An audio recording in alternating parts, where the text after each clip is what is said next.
بعد. فقال الله تعالى في كتابه الكريم وهو أصدق القائلين: بسم الله الرحمن الرحيم. قل هل يستوي الذين يعلمون والذين لا يعلمون. وقال نبينا محمد صلى الله عليه وآله وصحبه وسلم: من يرد الله به خيرا يفقهه في الدين. وقال الإمام ابن رشد في كتاب الزبد: وكل من بغير علم يعمل أعماله مردودة من تقبل، عالم بعلم عملا معذب من قبل عباد المحتاج. صدق الله العظيم وصدق رسوله النبي الحبيب الكريم، ونحن على ذلك من الشاهدين والشاكرين، والحمد لله رب العالمين. Segala puji bagi Allah yang alhamdulillah pagi hari ini kembali Allah takdirkan kita di seluruh wajah kembali bersilaturahim kembali di majelis yang mulia dan penuh dengan keberkahan ini, guna bersama-sama tafaqquh fiddin, belajar bersama-sama memahami aturan syariat agama Allah Subhanahu wa taala. Mudah-mudahan duduknya kita di majelis yang mulia ini bernilai ibadah di sisi Allah Subhanahu wa taala, dan juga mudah-mudahan setiap kesalahan-kesalahan kita, kekurangan-kekurangan kita pada saat melaksanakan aktivitas ibadah, yang kesalahan dan kekurangan tersebut timbulnya karena ketidaktahuan kita, timbul karena kejahilan kita, timbul karena kebodohan kita. Mudah-mudahan berkahnya masih mau ngaji, berkahnya masih mau duduk di majelis-majelis ilmu, kesalahan-kesalahan tersebut dan kekurangan-kekurangan tersebut diampuni oleh Allah Subhanahu wa taala. Ya Allah ya Rabbal alamin. Sallallahu alaihi wasallam, semoga tercurah limpah seluruh kehadiran dunia alam yang ini baginda Nabi besar Muhammad sallallahu alaihi wa alihi wa sahbihi wa sallama. Mudah-mudahan kita yang hadir di sini, keluarga kita, kedua orang tua kita, semua orang-orang yang kita cintai, orang-orang yang kita sayangi di yaumil qiyamah nanti mendapatkan syafaatul mu'udhma. Amin Allah ya Rabbal alamin.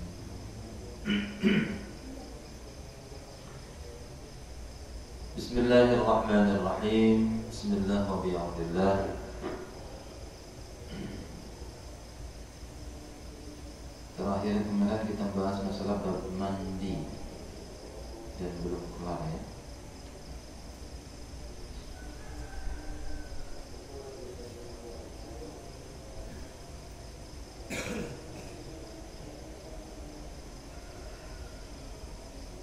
Perkara yang mewajibkan mandi sudah. Kemarin sudah ya. Sampai dengan keberapa Kiai?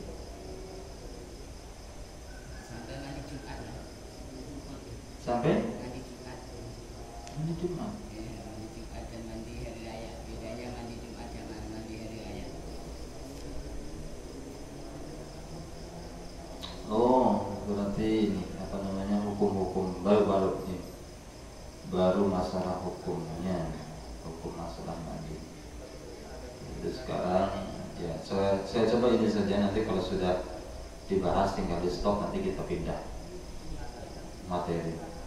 Saya kasih tanda tapi tandanya nggak dipindah-pindah. Jadi sama aja bohong.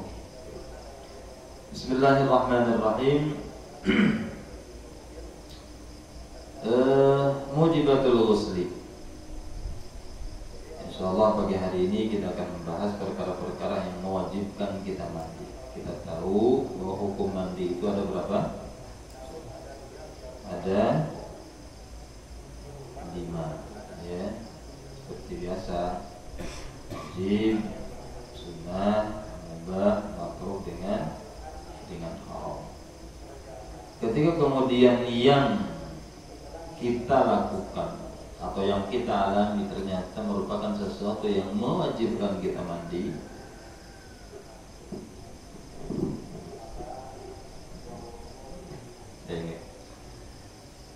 di antara hukum yang ada di dalam bab mandi adalah wajib. Sekarang yang mewajibkan mandi itu apa saja sih? Mujibatul ghusli sittatun. Ada 6 hal yang mewajibkan kita mandi. Pertama, yakni ilajul hasyafati fil farji. memasukkan hasyafah ke dalam farji atau kemaluan perempuan. Hasyafah itu ujung kemaluan laki-laki, kalau farji kemaluan perempuan. Ini sudah mewajibkan mandi. Jadi jima itu tidak harus kemudian tenggelam semua. Walaupun cuma hasyafahnya saja yang masuk ke dalam farji, itu sudah mewajibkan mandi. Keluar mani atau tidak sama hukumnya, wajib untuk mandi. Maka ilajul hasyafah fil farji ini juga bagian daripada hal yang membatalkan ibadah puasa nanti. Jadi jangan salah, jangan dianggap yang membatalkan puasa itu kemudian kalau jimanya sampai tenggelam semua, tidak. Walaupun cuma hasyafahnya saja yang masuk alias helmnya saja yang masuk, itu juga sama. Keluar mani atau tidak, tenggelam atau tidak, walaupun cuma helm atau hasyafahnya saja yang masuk, itu sudah membatalkan puasa dan mewajibkan mandi. Dan wadhabitul farji kullu ma yusamma farjan sawa'un kana qublan aw duburan min adamiyyin aw ghairi hayyin aw mayyit.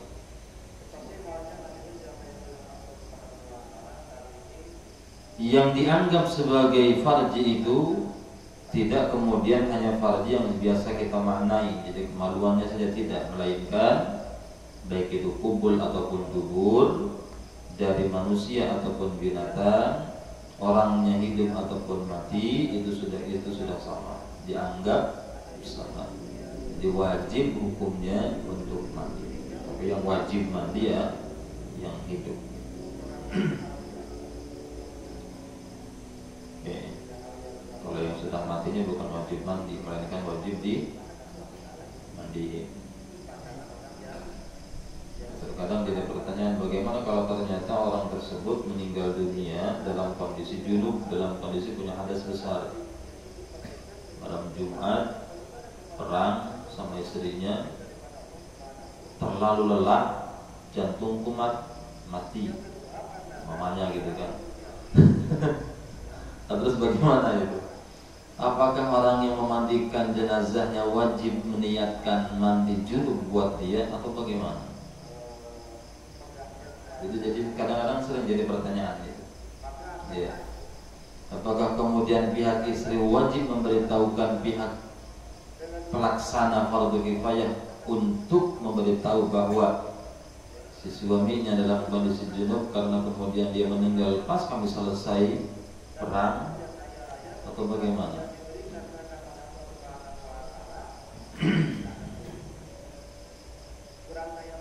Kalau ada kasus model seperti itu atau ada pertanyaan model seperti itu, maka jawabannya adalah orang yang memandikan jenazah itu tidak perlu niat memandikan junub bagi si mayit. Kenapa? Si mayit tersebut wajib mandi junub kalau dia masih hidup. Kalau sudah meninggal ya sudah nggak ada urusannya lagi dengan hukum. Ya, sudah selesai. Ya. Jangankan niat memandikan junubnya, niat memandikan saja tidak wajib. Makanya agak unik fardu kifayah itu. Memandikan jenazah itu hukumnya apa? Wajib. Kalau fardu kifayah ya tetap saja wajib kan. Cuma bedanya kan dilaksanakannya tidak oleh semua kalau fardu kifayah. Tapi niat memandikan jenazah itu hukumnya hanya sunnah. Ya. Sunnah hukumnya memandikan. Nah, niat memandikan jenazah. Mewudukan jenazah itu hukumnya apa? Mewudukan jenazah hukumnya sunnah. Tapi niat mewudukan jenazah hukumnya wajib. Perkara yang wajib niatnya sunnah, perkara sunnah niatnya wajib. Agak unik.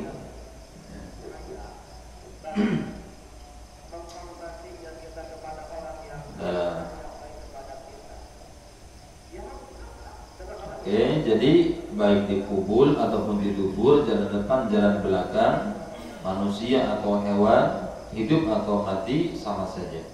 Ya, wajib hukumnya yang masih hidupnya atau yang jima'nya tersebut di antara orang yang jima' tersebut yang hidup, tapi wajib hukumnya untuk mati. Ingat ya, ini bukan legalitas atau dalil legalitas tentang jima' melalui dubur, bukan dalil legalitas jima' dengan selain manusia, bukan dalil legalitas jima' dengan mayit. Tapi ini sedang berbicara konsekuensi hukum jika hal itu terlanjur terjadi. Jadi beda, awas jangan disamakan. Jelas kedubur ya jelas hukumnya karena mana kita sudah tahu semua. Binatang bagaimana ya kita sudah tahu. Bismillahirrahmanirrahim. Khurujul mani, keluar air mani. Keluar air mani bagian daripada yang mewajibkan mandi.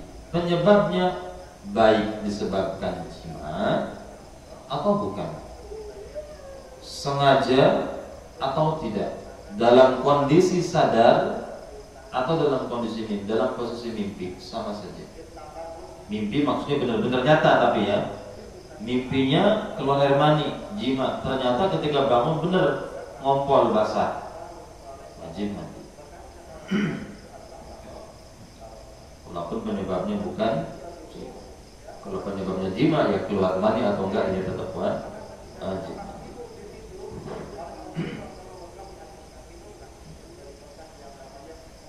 Falmaniyu la yujibul ghusla illa idza baraza.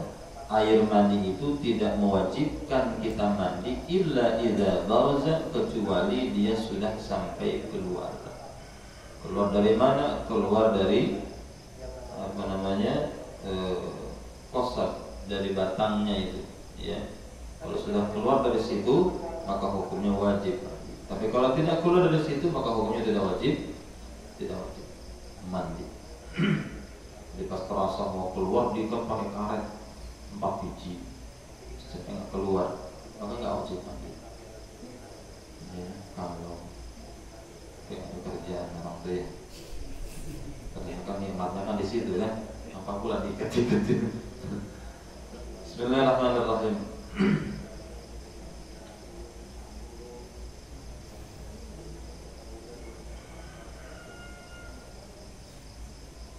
Sekarang perbedaan antara mani, madi dengan wadi. Kalau mani ya seperti biasa lah, itulah modelnya ya. Namun abyadu yatadaffaku hala khuruji wa yakhruju bi syahwatin wa ya'qubu khurujah futur. Ya. Air warnanya putih, ketika keluar dia nendang, ya. Kemudian keluar bisyahwatin dengan syahwat, wa yaqubu khurujahu futurun, dan kemudian diakhiri dengan futur, lemah fisik si orang yang keluar air mani. Warnanya putih, kemudian keluarnya itu nendang, biasanya campur dengan baunya khas banget. Kemudian beres keluar itu, orang yang habis keluar mani biasanya futur, lemes, lemah badannya. Itu air mani.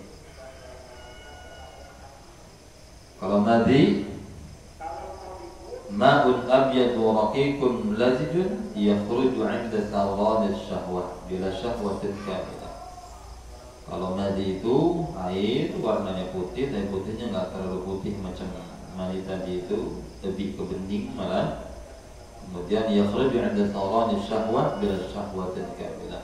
Keluarnya biasanya karena nahan syahwat atau bergejolaknya syahwat, ya, tapi tidak sempurna. Kalau sempurna kan keluar air mani, ini tidak sempurna. Artinya mani tidak keluar, tapi biasanya ada cairan lendir, itu namanya madi. Jadi biasanya keluar itu berbarengan dengan syahwat juga. Kalau wadi, satu lagi, ada mani, ada madi, ada wadi. Kalau wadi, ma'un abyadu thaqilun kadirun yakhruju ba'da al-baul aw 'inda hamli syai'in thaqilin. Air warnanya putih tapi tidak seputih air mani, lebih kejernih sama dengan madi warnanya. Kemudian agak sedikit kental-kental juga, keruh. Dan kemudian yakhruju ba'dal baul, biasanya keluar habis sesudah pipis, ya. Ada yang dia enggak begitu cair, melainkan agak sedikit kental, yaitu namanya wadi, ya. Au 'inda hamli syai'in tsaqilin, atau ketika kita habis membawa beban berat, habis kerja membawa beban berat, ngeden, itu biasanya kalau kita tengok di celana ada basah-basah, itu namanya wadi. Ya.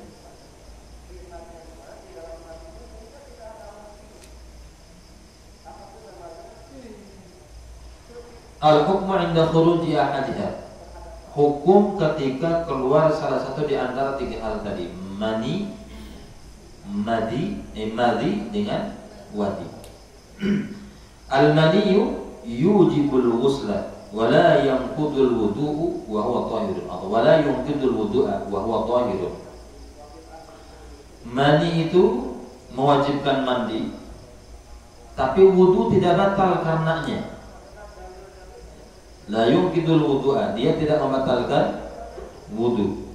Wa huwa tahirun, dan hukum daripada air mani ini hukumnya suci. Ya. Tidak membatalkan wudu pun kalau keluarnya itu tidak dengan disebabkan jima atau karena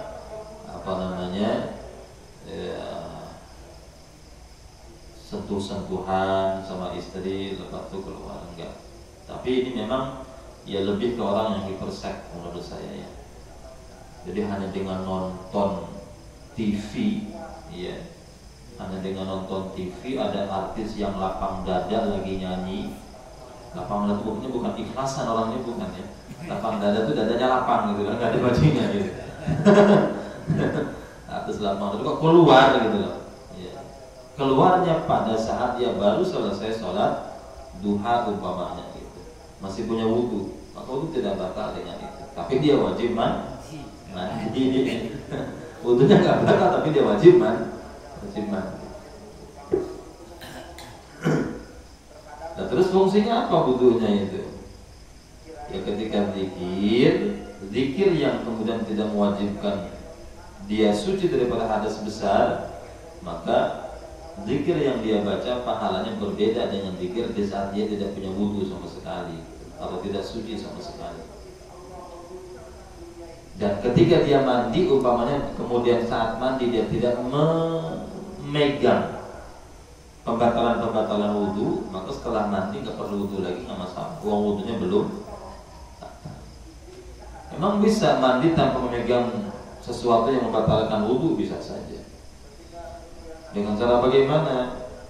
Ya, dengan cara menggunakan sarung tangan karet, ya apa? Pas megang bagian-bagian yang membatalkan, kalau dipegang menggunakan sarung tangan. Tapi ribet kan hidupnya gitu, ya. Macam ada air saja. Ya, ini kalau mamanya bisa saja kita Allah takdirkan hidup di sebuah tempat yang kemudian susah air gitu kan. Atau bisa saja Batam Allah jadikan tempat yang kemudian kekurangan air. Buat Allah nggak ada yang mustahil. Innallaha ala kulli syai'in qadir. Bismillahirrahmanirrahim.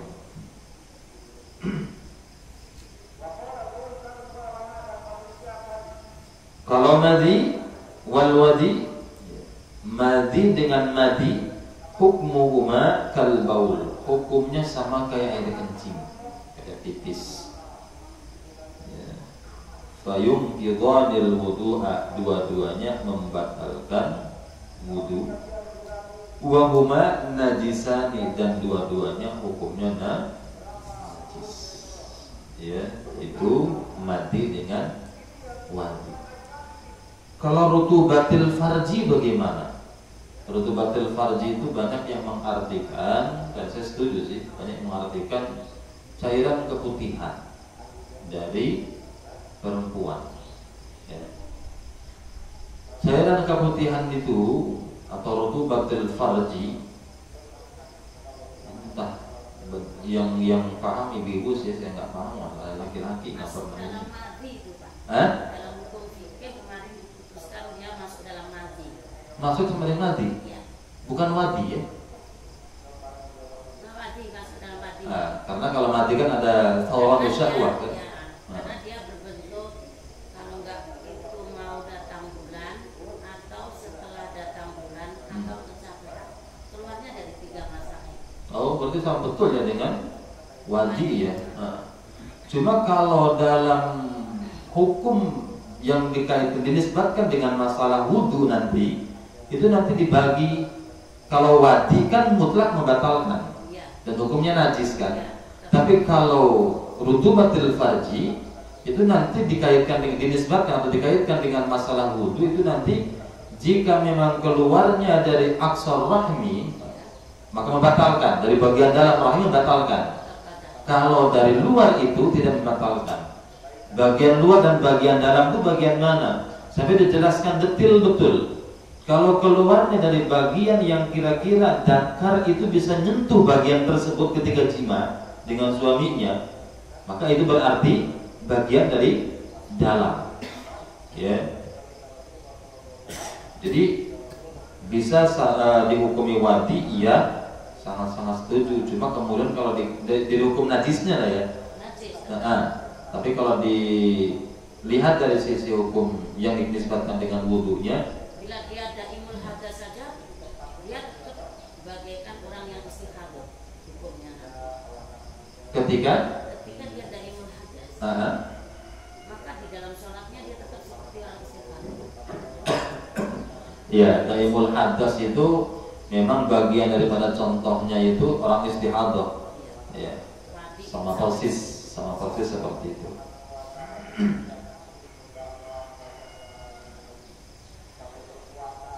Oke.